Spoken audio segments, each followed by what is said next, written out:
For 6 years now, I've been sharing my adventures here on YouTube, and cooking has always been a big part of it. When I first started out, it was all about survival and getting the most amount of nutrients as I could out of my food, just like I did on History Channel's Alone Show, where I survived 87 days on fish head soup. Its deliciousy, chunky goodness keeps you going all day long. So when you're turning everything to soup, it all looks kind of brown and pretty unappetizing. But that's just how I started out. As time went on, my cooks got more complicated, more creative, and a lot tastier. I can cook that trout to perfection too. Just falling right off that bone. I'm Zachary Fowler, and this is my 6-year catch and cook culinary journey. That has to be the most delicious thing I've ever made. Yeehaw! Oh, can't remember the last time I ate this good. My first catch and cooks here on YouTube were all about survival, so they weren't very pretty. All right, so we got the fish. Yellow perch wasn't the rainbow trout I was hoping for. I brought it back on a fish stick. I'm gonna descale it, smoke it over the fire. So let's get a fire going so we can have some fish and fish head soup.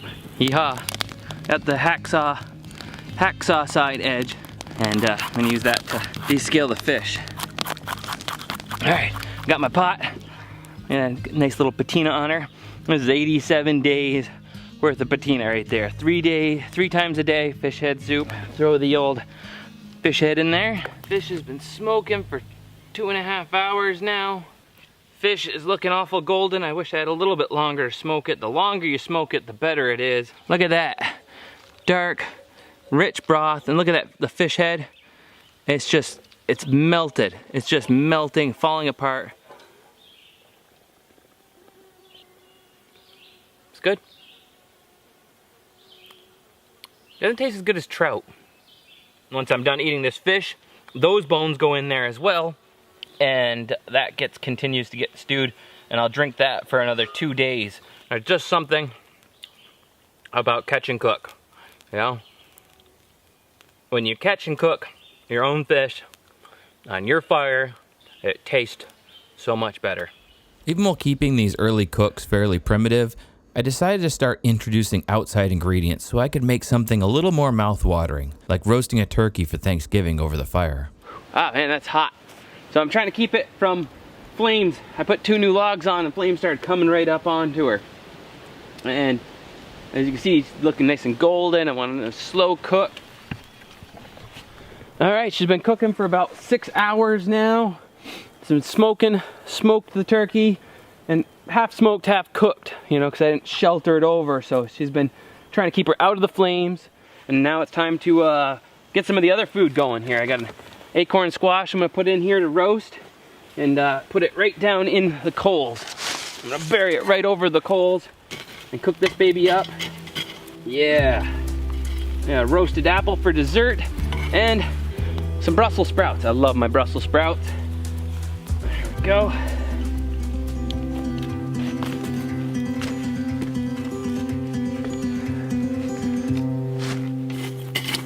Ooh. I think my roasted apple is done. Oh yeah, that's gonna be good. Oh, this is gonna be good. All right.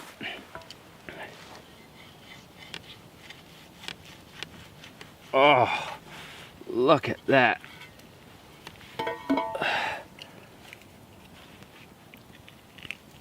Oh, beautiful. Oh. Oh. Just, you can taste the smoked turkey. I don't think I've ever had a turkey that tastes this good. I mean, the birch and maple that I cooked this with, and the smoked flavor, this is unreal. Oh.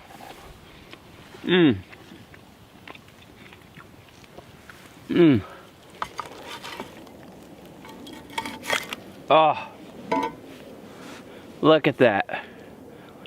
Just gorgeous.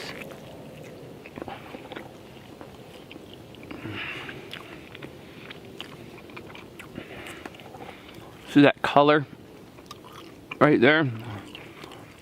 A bit of red from the smoking. Cleaning and dressing your meat is a big part of catching and cooking your own food, and for some people it can be a little bit scary. Every animal's a little bit different, and over the years I've made unlisted videos linked in the description below which shows how to do it. But for some people that think meat grows on trees, eating the soft-shell turtle and the Easter bunny didn't go over so well. And there we go, all cleaned up and ready for the pot. Got a couple hairs on here, get those off. Just burn those little hairs off of there. There we go, that worked good. Boy, this is gonna be delicious. Oh, am I excited. This is gonna be so good. No potatoes, bacon to add some fat to it, butter, and onions and celery.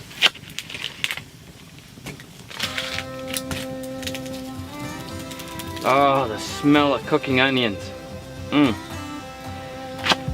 So basically all I'm gonna do is take this pot, fill the bottom of it with vegetables. There we go. So I'm pretty much done and ready to throw my rabbit in here. So before I do that, I'm gonna throw him on the sticks, just fresh sticks I put on the fire to sear it a little bit and kind of lock in the flavor. So I'm just gonna roast him right over the flames for a couple minutes here on each side to try to lock in those juices. Nestle him right in there with all the vegetables. Ooh. Boom.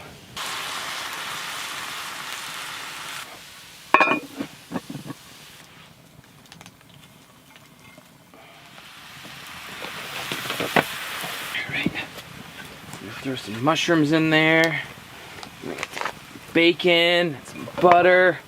Oh. Oh.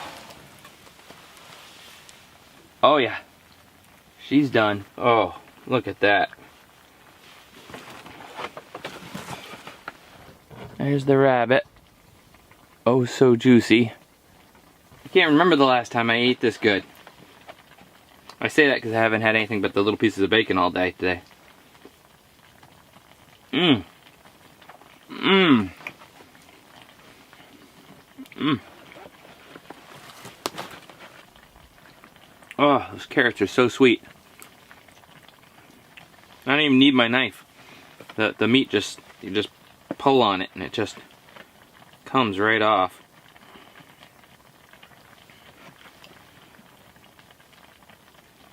A little bit of mushroom, a little bit of rabbit.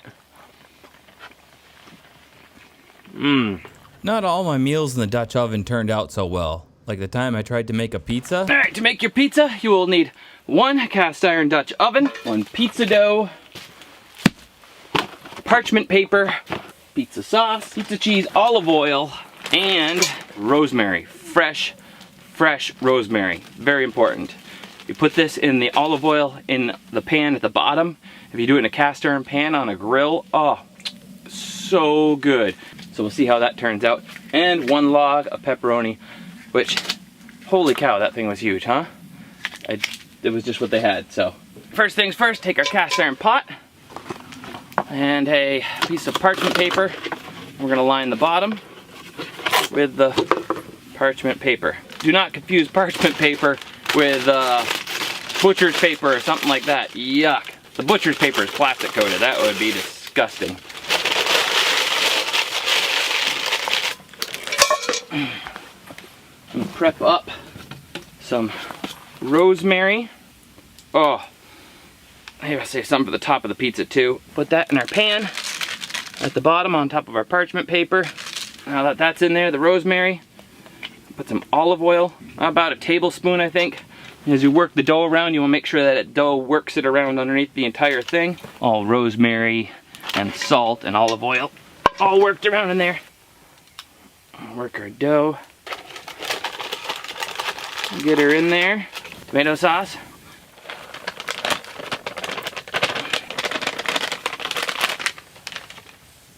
Rest of that rosemary. The trick to a good pizza is a thin, see, hopefully I can do it with this knife, is a thin, and this giant log, a thin sliced pepperoni. So thin that you possibly even fail to cut all the way through the log. It comes off in half shavings at times until you're really good at it, you know? It's better to have little shavings of pepperoni that aren't full circles than to have a giant piece of heartburn on your pizza. At home, if you're cooking your pizza, crank that oven right up to 550. Awesome. Pizza is ready to go. Let's do it up. Throw the lid on it.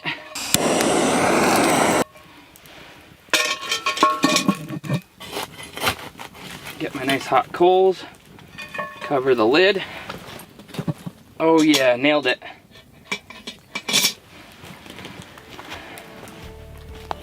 Now wait 4 hours and you got yourself pizza. Just kidding. Oh, I smell the pizza cooking. I think I better take it off.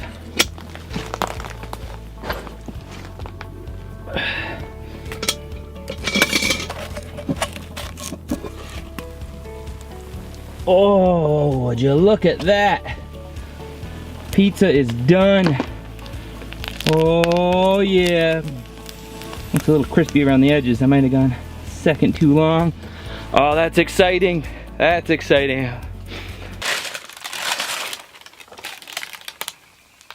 Definitely overcooked the parchment paper. Well, I nailed it on the cooking time on top.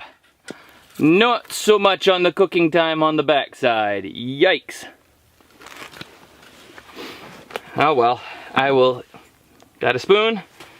Make the best of it, eat the top of it off. That's the best part of the pizza anyways, right? Here we go.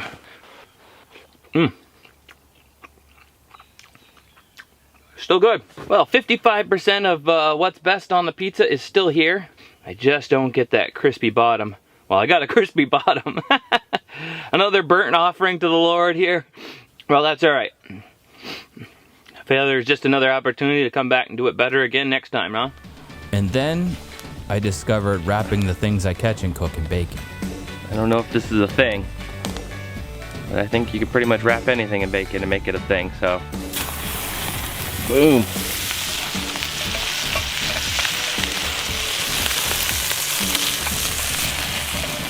Not though. Bacon wrapped frog leg flambe. Oh yeah. I think we nailed another delicacy down. Bacon wrapped frog leg. Yeah, right there. Look at that. The meat just falling right off the bone. Oh. Mmm. This turned out so good, I thought, what else can I wrap in bacon? Today is gonna be a little something more. I've got a plan in mind, a special thing in store. The light bulb inside my head says, get out and play. 'Cause you never feel this way. It's my lucky day. It's my lucky day. It's my lucky day. My lucky day. Looks like that's done. This is gonna be awesome. The mozzarella just started to drip. The bacon's all crispy. Oh. Mmm. Wow. Wrapping it in bacon and smoking it over the fire for now almost like 2 hours. That's epic. But I got a lot more to do. Got the tomatoes, apples, cheddar cheese, prosciutto. Let's wrap it all and get it on there to smoke. It's like cooking a marshmallow. You don't want to just put it in there and burn it. Some people do that. That's just sacrilege. Look at that. I think this one actually turned out better than the first one. Cheese starting to blow out here and there. Yee-hoo! Oh yeah. The best mozzarella stick ever. This is better than those breaded foolishness. Oh. Would you look at that? It is just all smoked and juicy, and I think this one's the tomato. Oh yeah.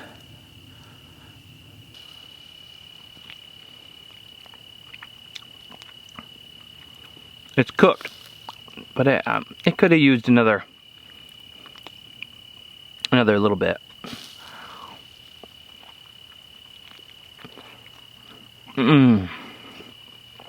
I'm in heaven. I'm in heaven. Na na na na. All right. Turned out good. Liking it. Cheese is a bit meltier. Apple is still firm enough that it's not going to be a mess and difficult to eat. Mmm. Mmm. It's like having a piece of cheddar with your apple pie. You get the sharp, super sharp cheddar. It just melts in your mouth with the apple. The apple is just right. It's got enough structure to it still. I feel like a dork talking about it. If I don't explain it to you guys, you're like missing out. And you are missing out. If you don't get out there and try and make one of these yourself, oh man, you'll never know. You'll just have to take my word for it, and that's just ridiculous. Sometimes it's not about the catch and cook. It's all about the how to cook it, like building a water wheel rotisserie. Where am I gonna find a chicken? Oh, I think I hear one.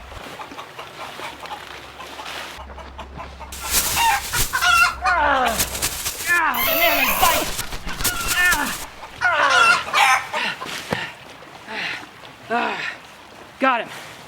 There we go. Put up a good fight. Still got some feathers. Let's do this.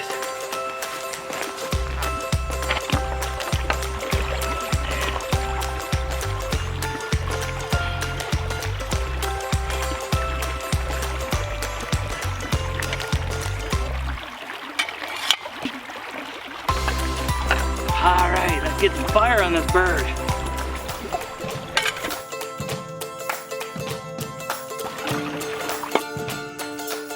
Let's eat this chicken. I think it's done. Oh my. All right. Oh man, look at this bird. Oh, I love legs. Oh. Oh man. Rewards well earned. Always taste the very best.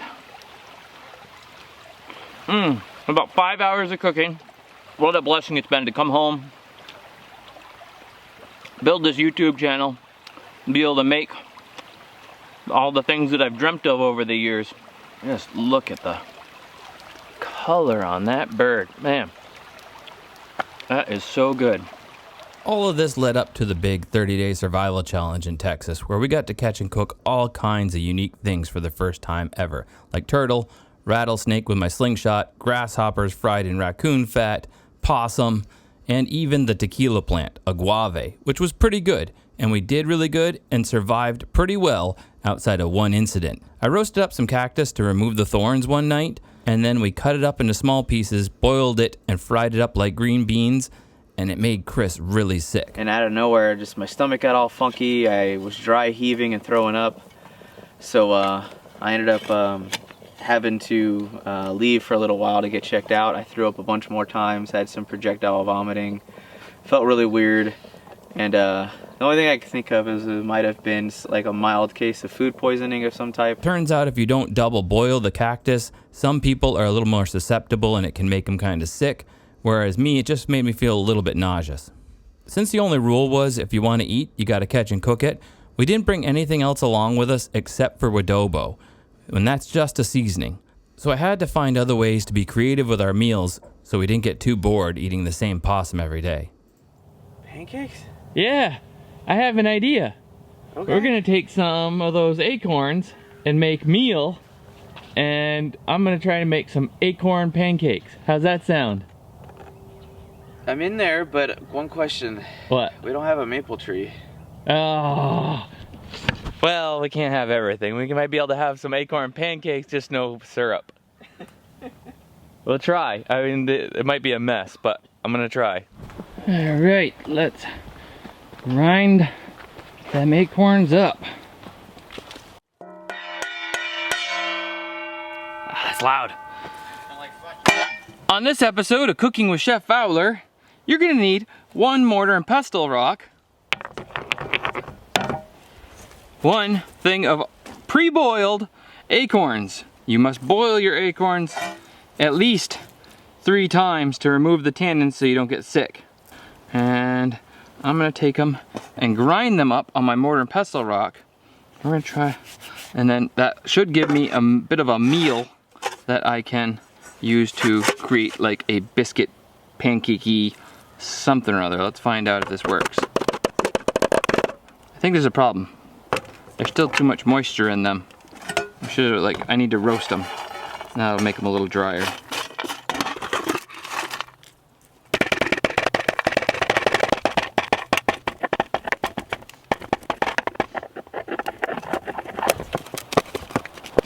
And to make it into some sort of little cakes, I'm gonna try and use some of this broth. We just brought this back up to a boil. There's still some meat in there for tonight's dinner. I bring some of this broth and fatty broth into here to try to make it a little bit of a cake. Probably don't want to add too much.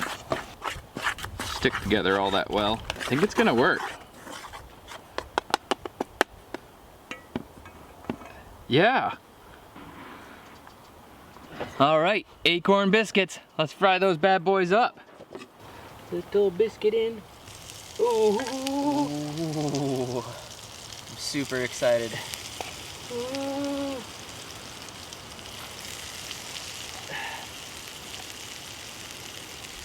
All right, they've been cooking for a little bit. I'm going for a flip. Oh, there's one flip. Look at that. Backwoods nut burgers for vegetarians. Actually, wait, I was like, Don't say that. yee! It's like a whole meal. Oh, this is gonna be interestingly like complete for once. All right, here, I'll split the cracklings with you. And biscuit for you. And 2 biscuits for you. See, this looks like one of those things like if I was at your house and your daughters were playing like cooking in the backyard and they made mud pies. This is what I imagine. Yeah, you imagine what it would look like. like. And a little bone to chew on and eat the cartilage. There you go. Wham bam. I'll save the broth for later. 'Cause that's. You got any stewed pieces? Kinda. It looks like a complete meal.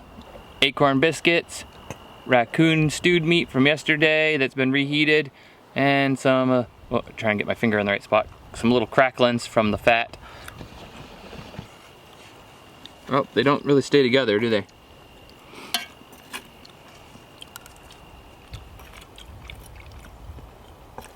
That's great. That's so different, like, than anything we've eaten the entire time we've been out here, that I'm really enjoying this. I mean, I would have preferred like Maple syrup on it? Oh, that would be so good. Or like agave nectar. Mm-hmm. That's pretty good.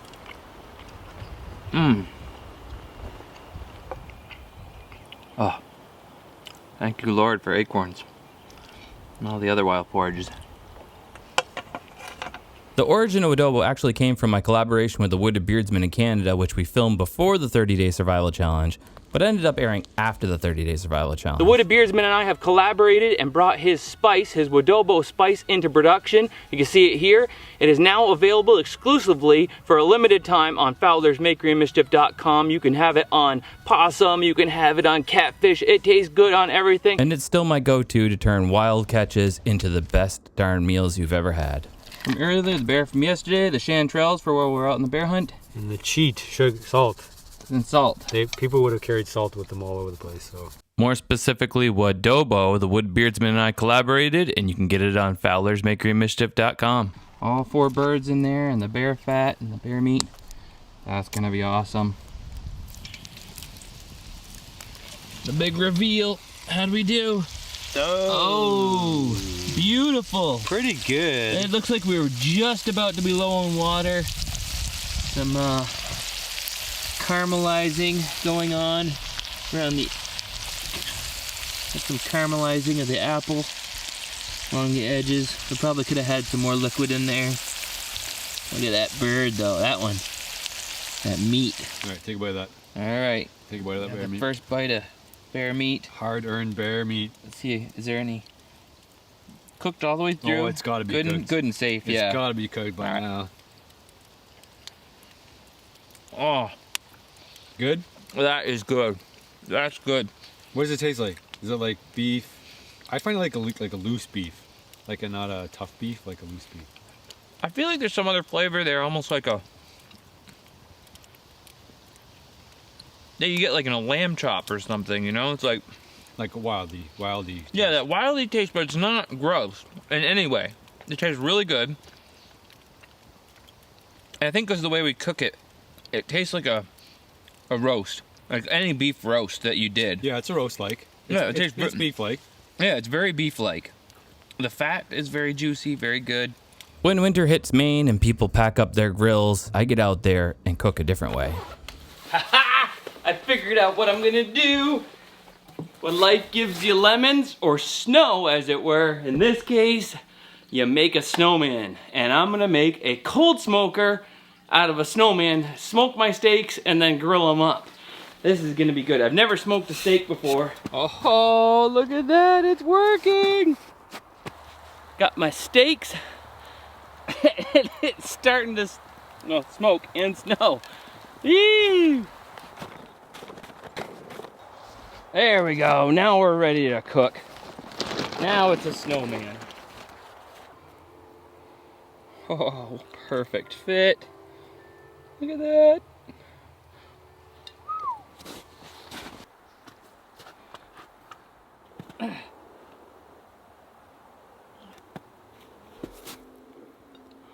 Doesn't look like it's all that special or anything.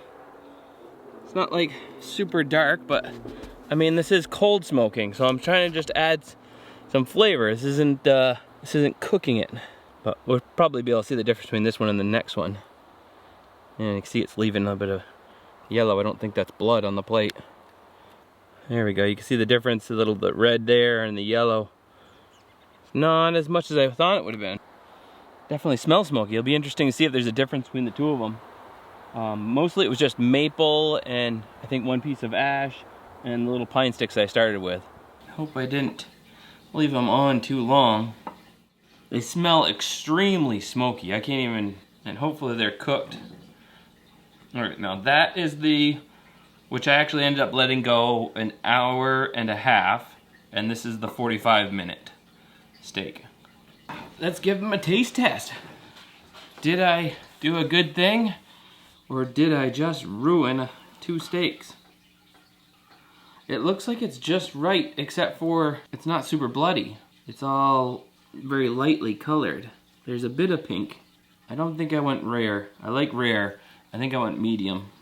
All right, before I get carried away, this other one, I want to see what they look like. The other one here is thicker. So maybe I nailed a rare cook on that.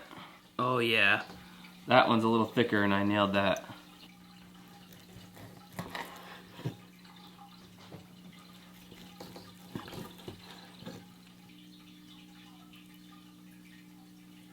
It's very interesting that this one, which is just a teeniest bit thicker, it is so much rarer. And that was on the hottest part of the grill. You could see it on the grill lines here. There's much darker and the edges of it are much more, there's a lot more burnt going on. And the fat seems to be where you can see the smoking the most. It's very yellowy. 45 minutes smoking.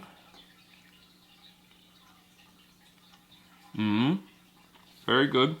Very smoky, but not overpoweringly smoky. Just has like very juicy, like I did a very good job grilling it. But it has a lot more flavor than just being grilled. Worth doing. I don't know if it's worth building a snowman every time I intend to grill something. The edge with the fat rind, that's good. I just like that on any day though. This one does taste a teeny bit smokier, but not enough that if you're trying to cook for your family, I would say 45 minutes and you have all the smoke flavor that you need. When summer rolled around, Chris and I made a float out of totes from Home Depot and survived on it for an entire week, called WATERWORLD Season 1. This is where I feel my cooking expertise went to a whole nother level with the bacon, bass, jalapeno cheddar popper bomb. A meal that was so successful, the local restaurant, the Sterling House, added their own version of this, just with haddock instead of bass. All right, today on Cooking with Fowler.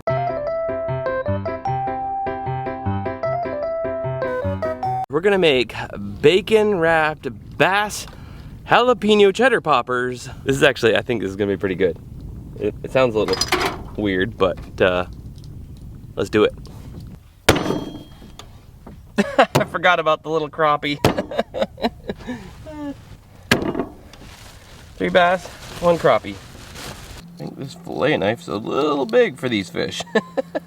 So it doesn't look like a huge amount, but crappie, they got a nice piece of meat here, but they actually have a little bit more. I probably could have done a little even better than this to take more time. And the bigger they are, the pieces of meat goes right from here to here, and it's a big chunk of meat all the way through to the belly, unlike some other fish, which white perch and stuff like that, you'll get like, you get a strip like this when you're done. You don't, even when they're bigger, you don't get much for the belly, and the same for the bass. But the crappie will have a full piece of meat.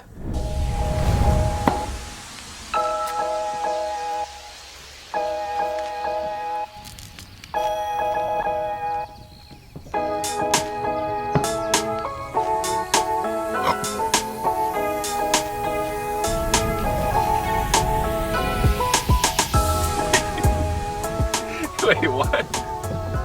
That's not a popper, Zach. A popper entails you pop it into your mouth. That's a bacon burrito.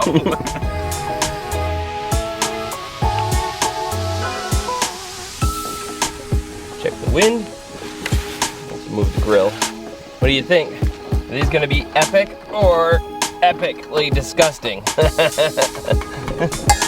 Yeah, how are we gonna get them cooked through? We did not bring aluminum foil, which you should always bring.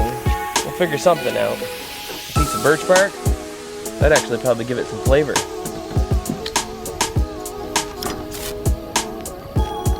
The 2.0 is gonna have to have a solar cooker on it of some sort.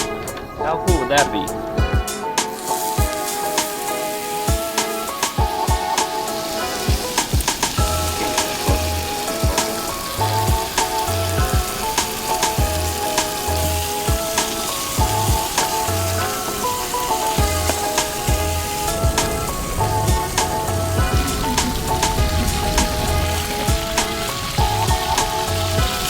Bacon, bass, cheddar poppers. Oh yeah, I'd say that's working pretty darn good.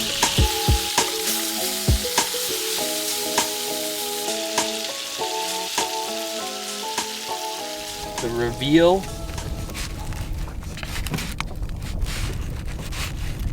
Ooh, that looks good. That's cooked through. I'm gonna try it. We'll let you know how it is. Mmm. That has to be the most delicious thing I've ever made. The fish and the cheddar and the... I forgot to pray. Lord, thank you for this food. Thank you for the bacon wrapped jalapeno cheddar balls. Bass cheddar balls. Amen. Let's dig in. Dude, try one of these. Oh, it smells cool. Dink it and sink I don't it. have a hat on, but thank you. I prayed for both of us. We're good. You're covered. You're.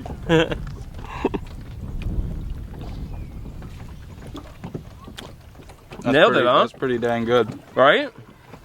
I got a little bit of everything. That was awesome. Never would have thought. I mean, I did think. That's why I did it. Part of me was wondering if this was a good idea. Yeah, hit me with some Ace's Cajun here. Oh yeah. After having so much fun in a survival adventure, adding so many new ingredients, I thought I'd do a 70 Island Survival Challenge, and this is where I had my true first culinary failure after the sushi and other stuff. I tried to make a new version of the bass jalapeno popper bomb.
So fire's going.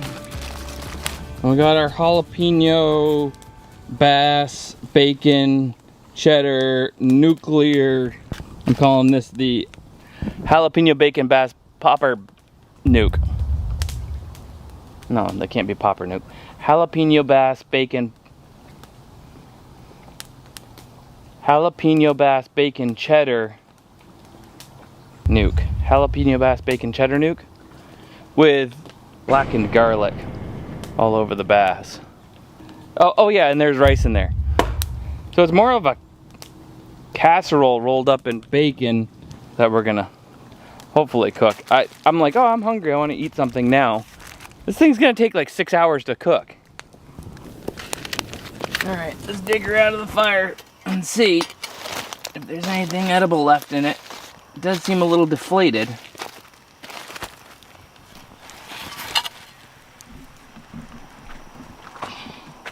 Here's sizzling. That's a good sign. My guess is that the bacon's ruined, but everything else inside can be scooped out and is delicious. All right, moment of truth. Lots of burnt ooze out so far.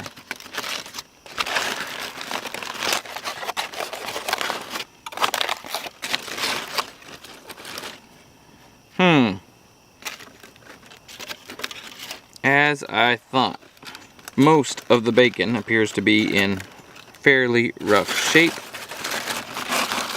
Foil still burnt to it.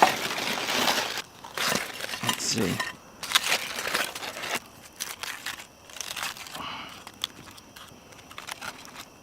Ha-ha! Well, that was just the end that was really messed up.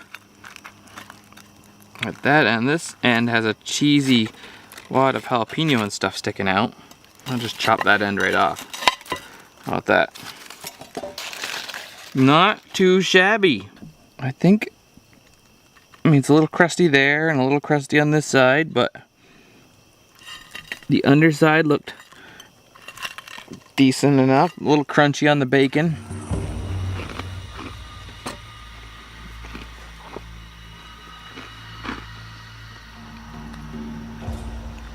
It's a weird flavor in there. I wonder if it's that blackened garlic.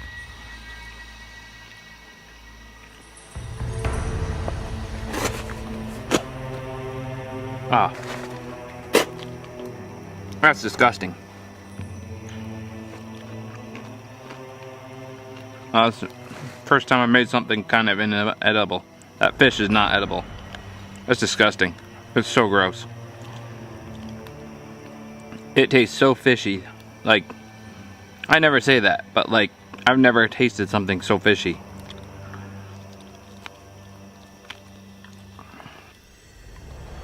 Maybe this piece of cheese is okay. That was awful. That was horrible.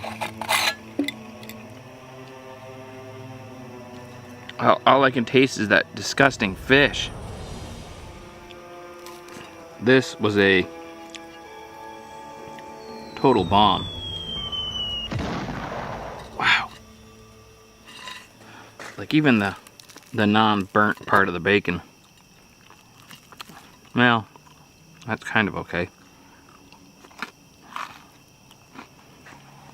That's not okay. That's not okay. I screwed this up big time. I don't know what to even do with this. I haven't wasted anything the whole time I've been here. And go dig a hole, I guess, and bury it. Hide my shame in a hole of dirt. Well, as you could see, that didn't go so very well. But just because it failed doesn't mean it's not worth trying out somebody else's recipe to have a new culinary experience and an explosion of flavor that you've never tried before. But just because you watch somebody else do it doesn't mean you can necessarily succeed at it when you try it yourself. Like when I tried Greg's grouse parmigiana with squirrel. My grouse parmigiana That's, I think, how you pronounce it properly. Well, if you haven't seen it already on Oven's Rocky Mountain Bushcraft, he makes a grouse parmesan. It's like his favorite recipe to cook in the outdoors. And we're gonna try to copy him, but with the squirrel, I think we can do this. I think we got the technology. Got the big cast iron pan, and we'll make our crumb, and then fry up our squirrel, and put it all together in a nice piece of glassware. I was gonna do it in the pressure cooker. We were gonna do like a stew, and then I was like, let's do something fun. Let's do something different. I'm not sure if this is gonna work, but I'm gonna make my best effort, of course. I think first thing that he seems to do is you take out your Ritz crackers and you make them into a crumbs.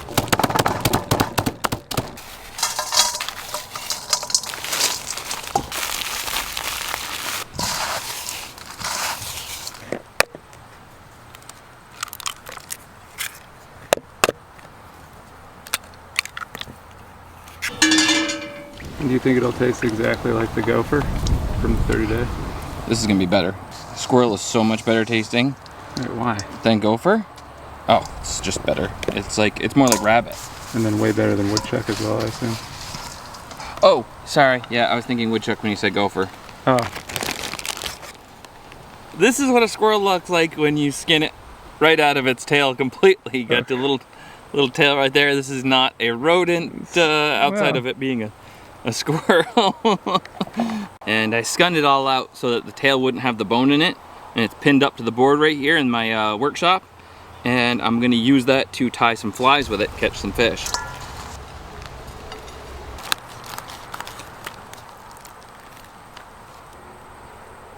Couple hairs, don't worry about those.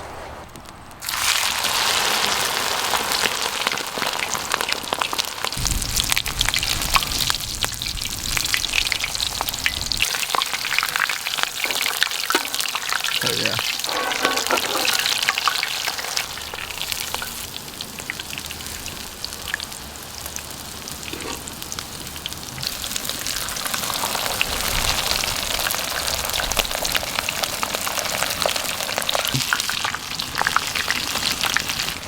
Oh, that looks good.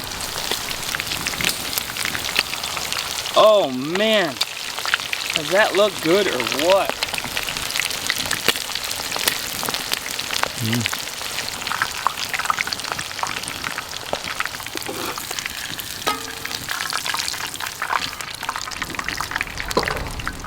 You could nibble on the tail if you want to try it. The tail? Really? Yeah, yeah. Like, here, It's like a chip. a little piece of tail.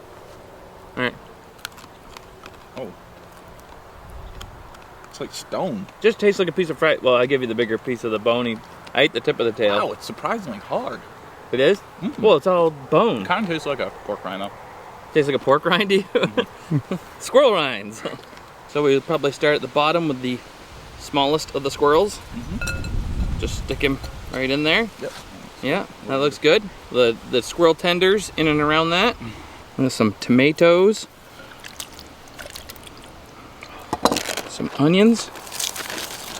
Top of that. A little bit of garlic. Some cheese. And then the next. We're gonna need a bigger boat.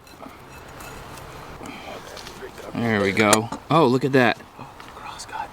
Crosscut. See, that's why we're not gonna eat them just fried. There's still a little bit of pink in there. Just put them in here spooning. That looks good. Looks good.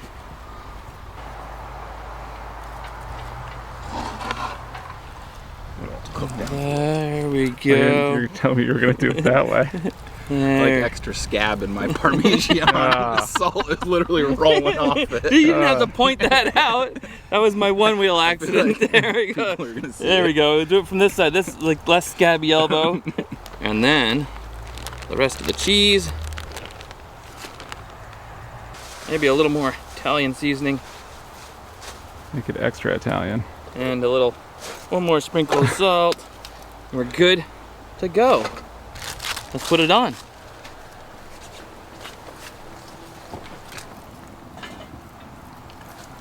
Now this is where everything either works really well or falls apart completely. I wasn't very confident when I saw Greg cooking this in a glass Pyrex. I've baked mac and cheese in the oven with this, but over a fire, if this breaks and I lose this whole meal, I'm gonna cry. But until that's done cooking, I'm gonna keep the fire low as it is now, and then I'll probably put a little tent it with some foil. Ready to go, pinch, pinch, pinch, quit. Pinch. Oh, pinch. Ow. Oh, that was not a good idea. Oh.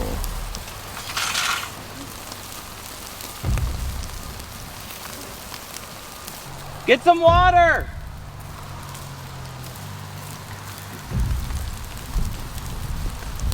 You take that, and you get at other angles that I'm not at. I'm gonna try and scoop into my scoop without getting the glass. I can't do this with the smoke. Okay. 3, 2, 1. No. 3, 2, 1 stuff. Slow, working the tools in. I think we're sacrificing the bottom squirrel. Ready? Getting smoked so hard. How's it look? Yeah. I didn't hear any clinking of glass. Oh, that's why Pyrex is good. I thought this was Pyrex.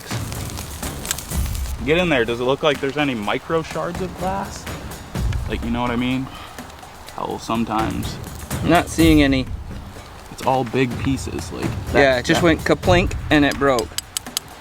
Recreate the glass to make sure we're not eating anything. Don't chip it up more. At least if anything, we could try a leg. No, I would say it's got a ways to go still. I want to try a snack. Before we let it cook down.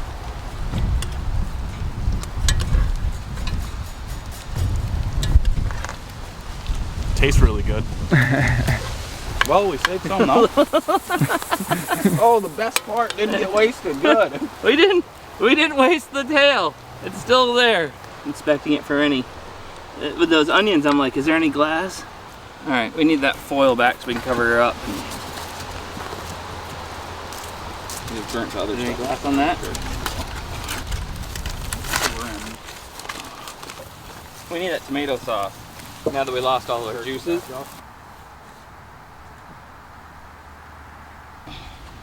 I had this feeling like, you know, when I was saying it, I was foreshadowing something horrible. If this breaks and I lose this whole meal, I'm gonna cry. Yeah. And I was like, no. I knew I should have done it in cast iron right from the beginning. Trying to be like Greg, I should have just gone with my favorite cast iron. Never again. Never again. It's an example of be your own person. Don't try to be somebody else. Remember, listen to yourself. Because I know what's best for me. And knowing is half the battle. Start the timer over. Back to shooting some slingshots.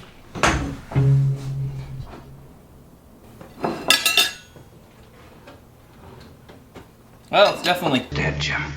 Is this? Very dead, Mr. Spock. Dead, Jim. It's dead. Dead. napkin for you. Thank you. Nothing like a little bit of squirrel and some orange seltzers. All right, Lord, thank you for the squirrel. Protect us from the glass. Pray that it would not cut open our insides when we go to eat this. Pretty sure we got it all out. Lord only knows. Thanks again for the squirrels. In Jesus' name, amen. All right, let's see what we got here. I want mine with a little tail. It's just like coming to pieces. I see an arm. You see it like going for an arm?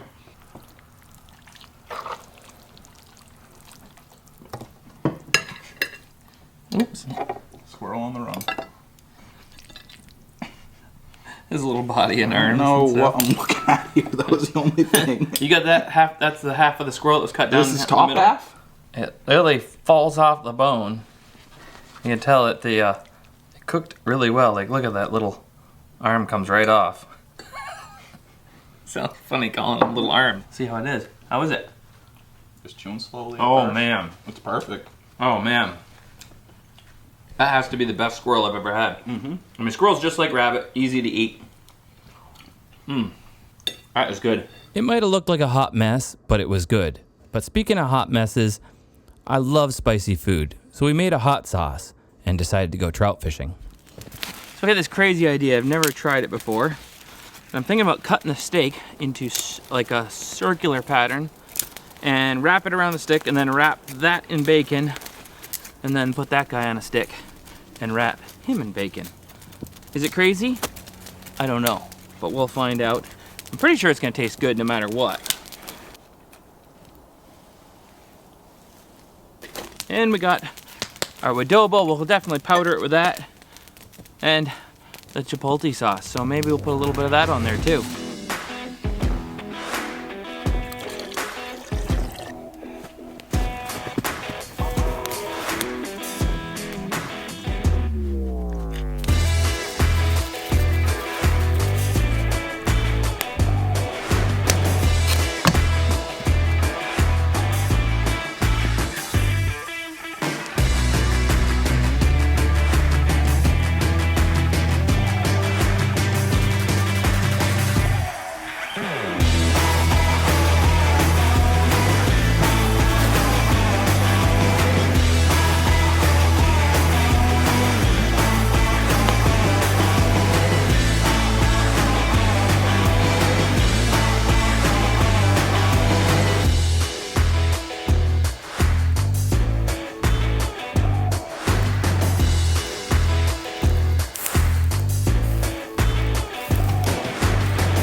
Alright, let's test her out, see if it's done. Oh, big wiggly bit of fat right there at the end. I saved that special just for myself. My favorite. Oh, it's dripping. It's dripping everywhere.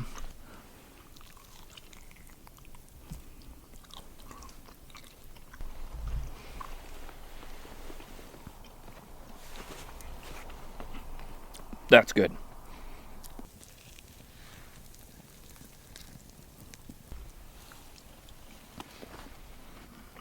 And what would Catching Cooks be without Maine's favorite tasty critter, the lobster? I got a 5-trap license, and ever since the Wilderness Living Challenge with the Wooded Beardsman, I've been harvesting lobster and doing it differently each time. Best part is I don't have to go anywhere when I'm done. Just wash up right here and yeehaw, hop out clean. And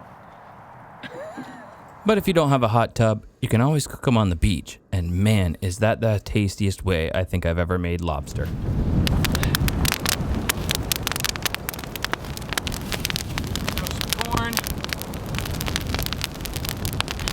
these guys are all very wiggly though. Throw some crabs in there.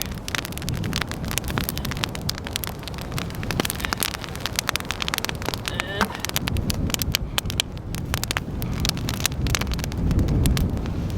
potatoes.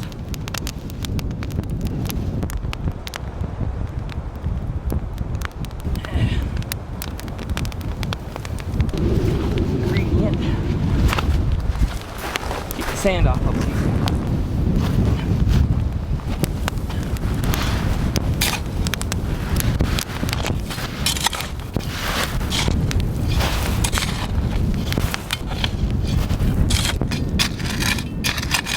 Hot. Oh no. It was pretty warm. Ow! What? You want a stick? Holy hotness, Batman! The edge of that melted, huh? Oh, I guess it got hot enough. I thought I smelled a little artificial melting. I just had that with the claw. Yeah. Oh no!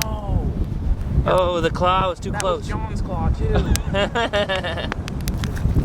Yeah, they're cooked.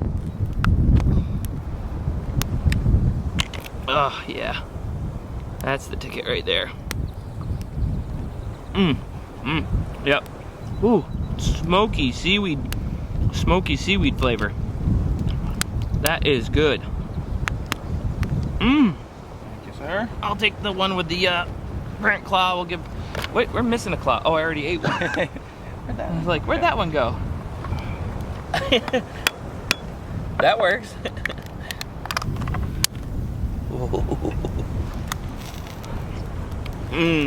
Lobster, just like pizza, is good almost any time.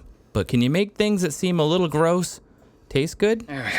Whew, bugs are getting to me. I think I'm just gonna do a plain, you know, kind of like a liver and onions type thing, and then dump that out onto the plate, and then do a cream sauce, a mushroom cream sauce. So I want to save some of my herbs and stuff to go into the mushroom cream sauce, and then we'll drizzle that all over the Rocky Mountain oysters.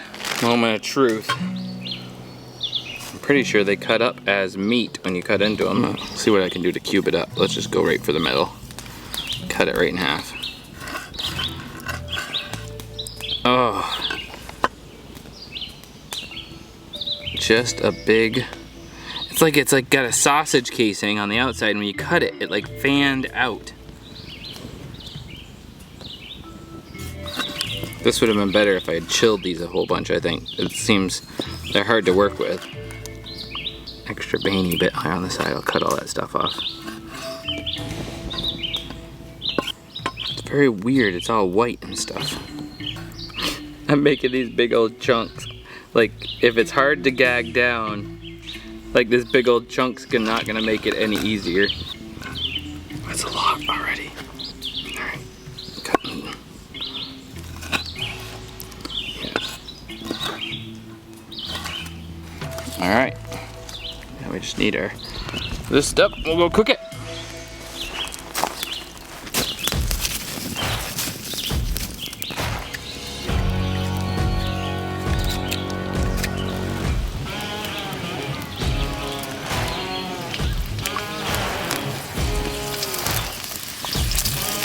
Ground nuts.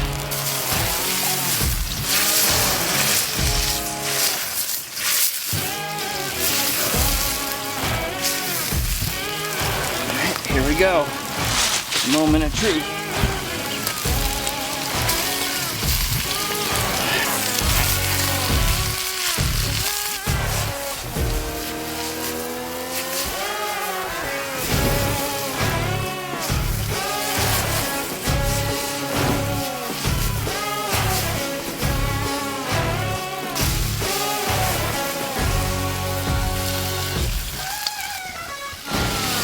Well, I hope they're good. I have no idea how long you're supposed to cook them. They seem like they're kind of rubbery. It smells rather farmy to me, honestly. It doesn't smell like delicious cooked steak. Right? Alright, let's make the cream sauce.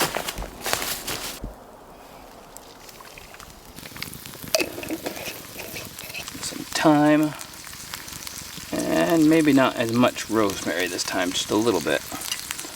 The basil, the mushrooms.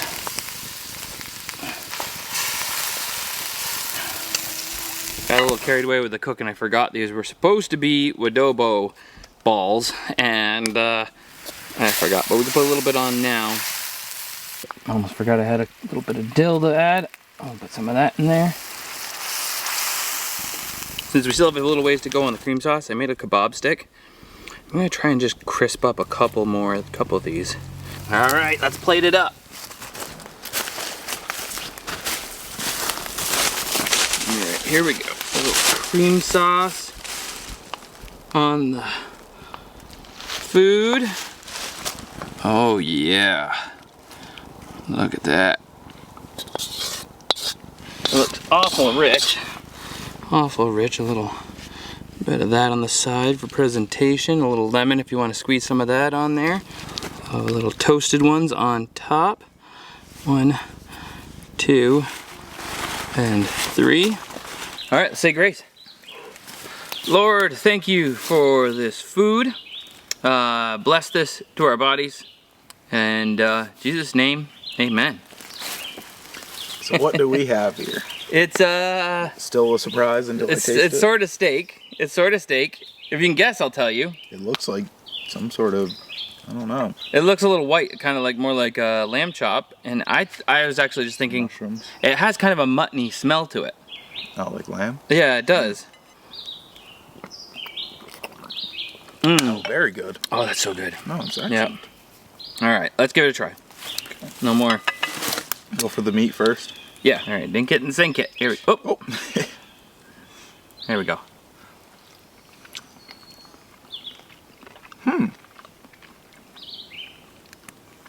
It tastes like organ meat of some sort.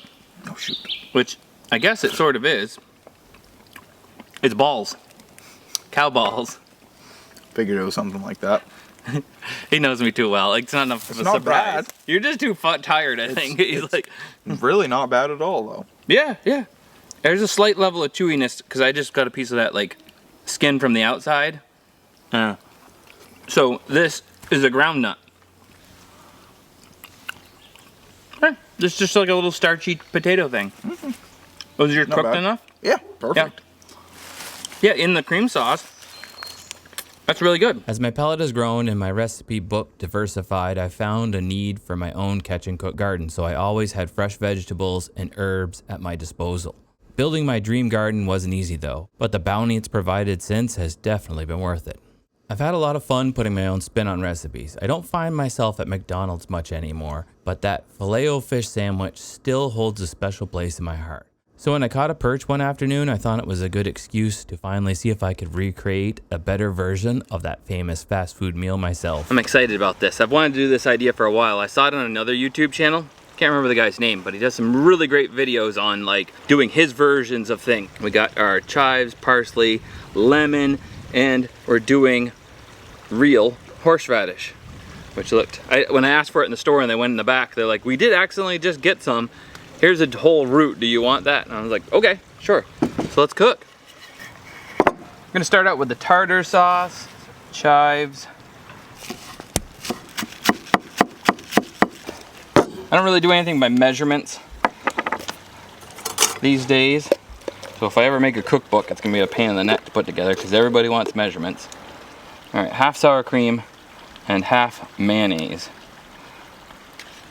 Somebody's gonna have a fit with this, like, oh, you just contaminated the sour cream with the mayonnaise. Honestly, why would that even matter? You're gonna use both of them in almost the same circumstances every time. Note, I put the sour cream and mayonnaise in there first because it would look more picturesque when I put the chives on top. I mean, just imagine if I had put the chives and all the herbs in the bottom and then plop the sour cream on top. That would be no good. He didn't use any parsley, but I think a little bit of parsley would taste pretty good in here. But we gotta make sure we chop it good and thin. Chop up super fine.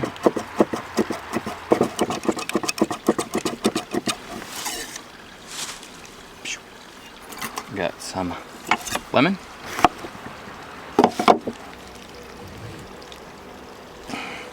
A little bit of lemon never hurt anybody. Now, for this guy, I don't even know. Very dirty.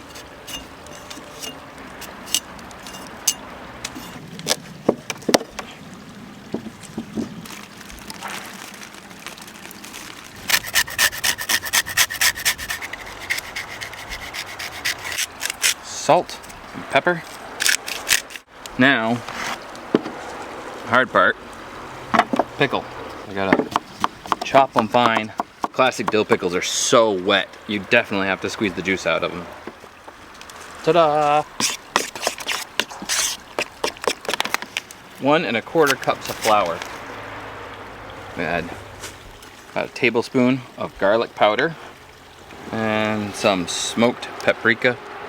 Some fancy stuff, because I got it at TJ Maxx. For this only purpose, 1 American beer and 1 egg to make a beer batter. Oh, that sounded so good. I wish we could go back and like put it back into the egg.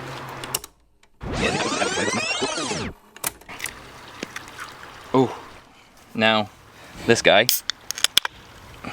1 whole beer. Oh, we don't need the twig.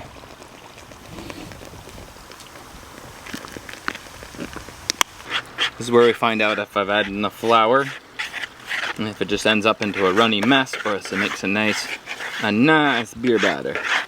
One other thing before we get started, I want to put some cheese on there because that's what they do with the filet-o-fish. So I got something to make it extra Gouda. Make it extra, get it, Gouda, good, extra good, Gouda. And we got our perch, which I filleted up last night.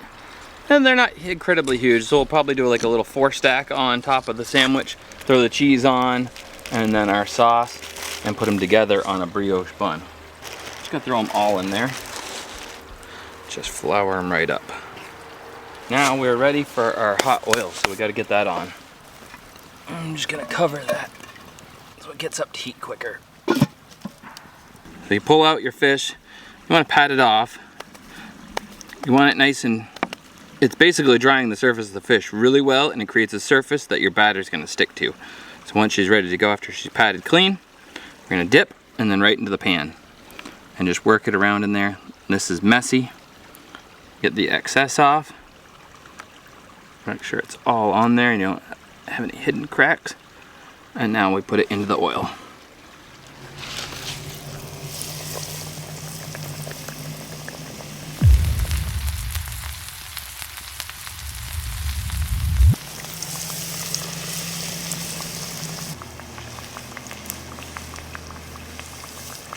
Perch cooks up quick because it's small. These aren't very thick, so we don't want to drag it out for too long. There we go, look at that. Delicious, just right. That's gonna be good. There's some cheese on them.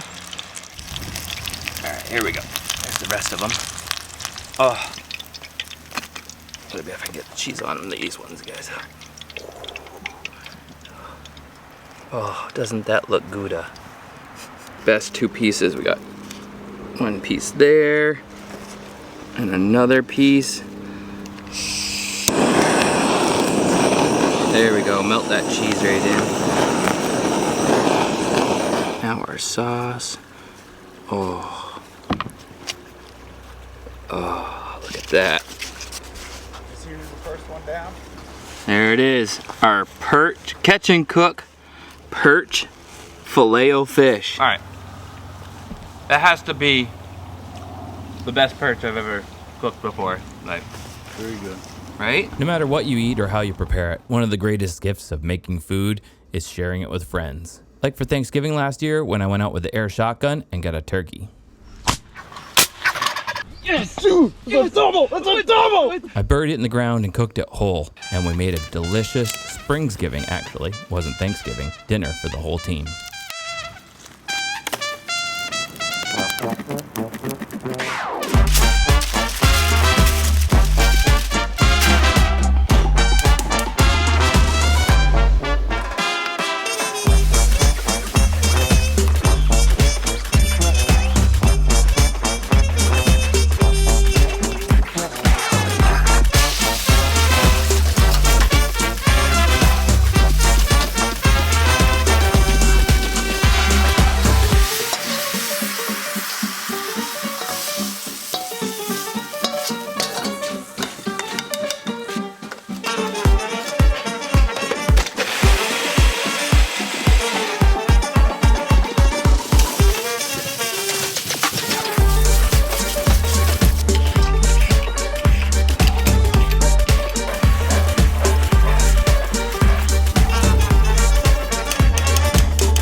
Moment of truth. It looks like it's still held together. Feels hot as heck. All right, right here at the end. Woo! Ah, heart relief. I was so worried that this was gonna turn out very, very badly. It looks pretty darn decent. Lord, thank you for this food, and Aaron taking us out and getting us on a turkey right close like that. Just bless this food to our body in this Springsgiving feast. In Jesus' name, amen. Enjoy. I mean, smelling that thing, it smelled really good. It smells good. It looks a little on the dry side. There we go. And over here's some dandelions, some gravy on that. And then get your salad from Sarah. You didn't expect it to smell. I didn't expect to smell it.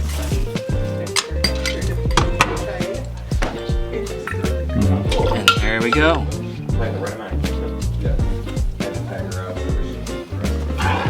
Down into that tenderloin meat. Oh,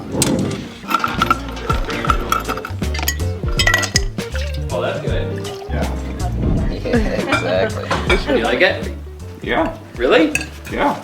You're not just putting on airs for the video. You know better. The texture's a little weird. The mushroom texture, I'm not a fan of. But the taste, which is kind of what matters, is really good. I felt that way about carrots when I was a kid. Like I hated carrots. Like they made me sit at the table and I would be like, they put butter on it and they're like, they're so good, what's wrong with you? And I'd be like,